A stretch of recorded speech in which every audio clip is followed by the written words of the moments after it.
Welcome to waves media Telugu. వినుకొండలోని జ్యోతిరావు పూలే బాలుర గురుకుల పాఠశాలలో విద్యార్థులకు ప్రభుత్వం అందజేసిన క్రీడా కిట్లను ప్రభుత్వ chief whip MLA G V Anjaneyulu పంపిణీ చేశారు. ఈ సందర్భంగా విద్యార్థులు ఉన్నత లక్ష్యాలతో కష్టపడి చదవాలని, చదువుతో పాటు క్రీడలకు కూడా సమాన ప్రాధాన్యం ఇవ్వాలని సూచించారు. బీసీ, ఎస్సీ, ఎస్టీ, ఆర్థికంగా వెనుకబడిన వర్గాల విద్యార్థులకు నాణ్యమైన విద్య అందించడమే కూటమి ప్రభుత్వ లక్ష్యమని ఆయన తెలిపారు. పాఠశాలల్లో ఆట స్థలాల అభివృద్ధితో పాటు అవసరమైన క్రీడా సౌకర్యాలు కల్పించేందుకు ప్రభుత్వం చర్యలు తీసుకుంటోందని పేర్కొన్నారు. మీ అందరికీ శుభాకాంక్షలు అందరికీ కూడా.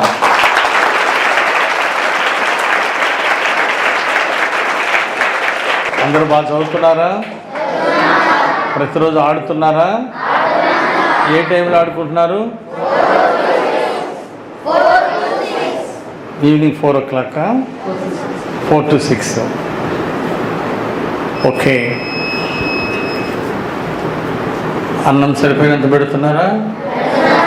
ఎప్పుడైనా సరిగా పెట్టకపోతే చెప్పండి. అందరూ కూడా బాగా చదువుకోండి, మీకు మంచి బంగారు భవిష్యత్తు వస్తుంది.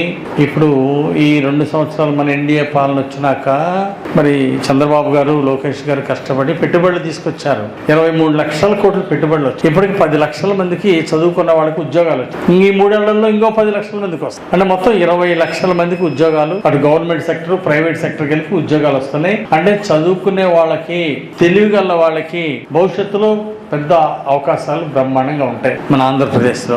అంటే మీరు కష్టపడి చదువుకోవాలి, టాలెంట్ పెంచుకోవాలి, ఆడుకోవాలి, పాటల్లో, కల్చరల్ ప్రోగ్రామ్స్లో యాక్టివ్గా హుషారుగా పాల్గొనాలి. అవునా కాదా? చదువు ఒకటేనా?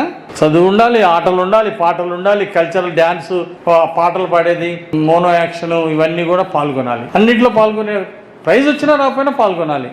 విషయం గుర్తుంటుందా? ప్రైజ్ రాదని పాల్గొనకుండా ఉంటామా? అంటే పాల్గొంటేనే సగం ప్రైజ్ వచ్చినట్లు లెక్క. ప్రైజ్ రాకపోయినా పార్టిసిపేషనే, గేమ్స్లో, అన్నిట్లో, కల్చరల్ ప్రోగ్రామ్స్లో మీరు పాల్గొంటేనే మీకు 50 మార్క్స్ వచ్చినట్టే. అంటే ప్రైజ్ రాకపోయినా పాల్గొనాలి. అంటే ప్రైజ్ ఒక్కటే కాదు, పార్టిసిపేషన్ ముఖ్యం.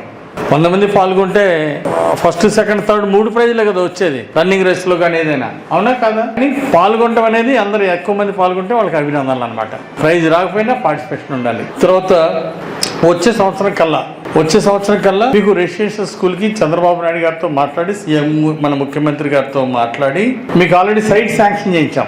గత ప్రభుత్వం 5 ఏళ్ళు వైసీపీ పాలనలో, గతంలో ఇది ఎన్డీఏ పాలనలో మీకు ఈ స్కూల్ తీసుకొచ్చాం. తెలుగుదేశం పాలనలో ప్రపోజల్ పెట్టి ఆ బీసీ బిడ్డలకి చదువుకోవడానికి ఒక స్కూల్ కావాలి, రెసిడెన్షియల్ స్కూల్ కావాలని, జ్యోతిరావు పూలే గారి స్కూల్ కావాలని చెప్పేసి అడిగి తీసుకొచ్చాం. 5 ఏళ్ళు వైసీపీ పాలనలో ఒక బిల్డింగ్ నిధులు ఇవ్వలేకపోయారు, ఒక స్థలం చూపించలేకపోయారు, నిధులు తీసుకురాలేకపోయారు. ఎంత బాధాకరం. మేము మొన్న మధ్యనే సైట్ అంతా కూడా వెతికి మీకోసం ఒక మంచి సైట్ గుర్తించాం. వెల్లటూరు రోడ్లో, వినుకొండ టౌన్కి దగ్గరలో వెల్లటూరు రోడ్లో ఒక మంచి స్థలం గుర్తించాం. ఫ్యూచర్ డెవలప్మెంట్, అటు టౌన్ అంతా కూడా అటు డెవలప్ కాబోతా ఉంది. అందువలన అక్కడ ఒక మంచి రెసిడెన్షియల్ స్కూల్కి 6 to 8 acres ఇమ్మని చెప్పేసి రికమెండ్ చేసి పంపించాము. అక్కడే ఆట స్థలాలు ఉంటాయి, గేమ్స్ ఆడుకోవడానికి మొత్తం కోర్టు డెవలప్ చేస్తారు.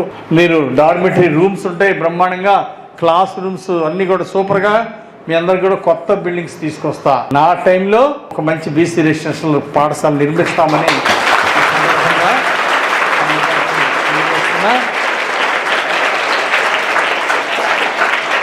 ఒక నెలలోనే సీఎం గారి దగ్గరికి వెళ్తా.